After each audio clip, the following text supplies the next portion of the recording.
Entretenir la proximité avec toutes les composantes politiques de l'Assemblée nationale, c'est en tout cas ce qu'on pourrait dire à l'analyse de ce qui apparaît dans cette dynamique amorcée par le président de l'Assemblée nationale qui, depuis quelques jours, se retrouve autour d'une même table avec les groupes parlementaires pour partager un repas. Ainsi, le mercredi 30 octobre 2013, c'est le groupe parlementaire UDPCI qui s'est retrouvé avec le président Guillaume Soro pour un déjeuner. Une rencontre de proximité marquée du sceau de la convivialité entre le président de l'Assemblée nationale et le groupe parlementaire UDPCI. Un déjeuner d'échange qui a duré un peu plus de 2 heures, au bout duquel M. Deli Mamadou, président du groupe parlementaire UDPCI, se prononce. Vous venez d'avoir donc une rencontre avec le président de l'Assemblée nationale autour d'un repas. Est-ce qu'on pourrait savoir la nature des échanges que vous avez eus?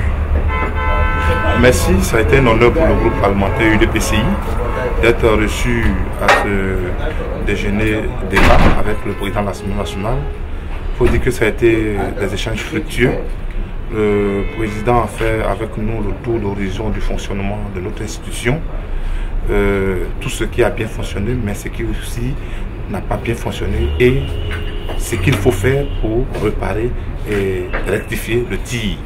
Donc il a été question de comment améliorer les conditions de travail du député, de comment permettre au député de jouer sa fonction, le triptyque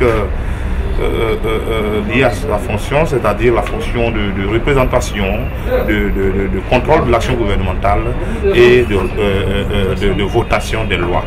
Donc nous avons passé tout cela en revue et ça a été très enrichissant.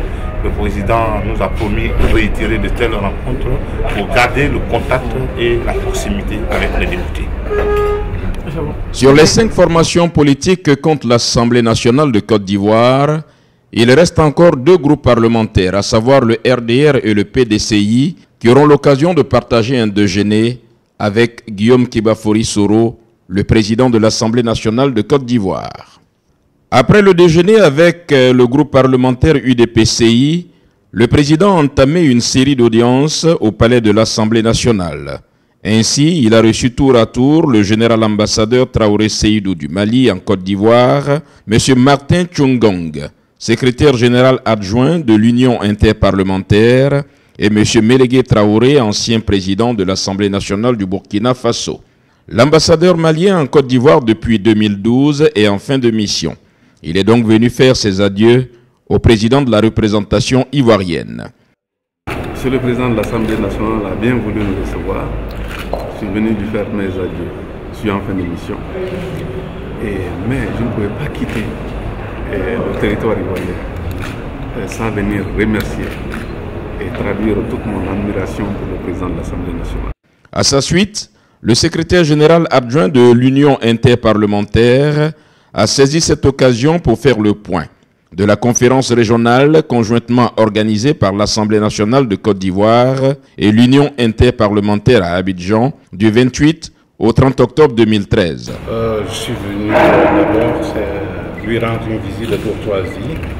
Nous sommes ici à Abidjan depuis quelques jours à l'occasion de la conférence qui vient de se tenir et j'ai tenu à passer lui adresser mes salutations fraternelles et lui rendre compte aussi de la suite des travaux qui ont eu lieu sur le rôle des parlements dans la prévention des conflits. Donc on a fait un tour d'horizon des relations internationales et des efforts que déploient les autorités ivoiriennes pour relever les grands défis qui les attendent. Voilà donc l'essence des discussions que nous avons eues avec le président de l'Assemblée nationale.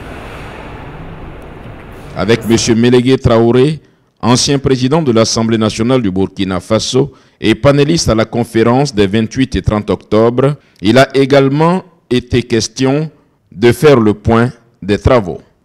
Discuter avec le président de l'Assemblée nationale sur les résultats du séminaire, la conférence qui vient d'avoir lieu ici. Cette conférence, c'est la première que les parlements d'Afrique de l'Ouest organisent, pas dans un cadre de parlement communautaire, mais dans le cadre interparlementaire, ce qui est tout à fait différent.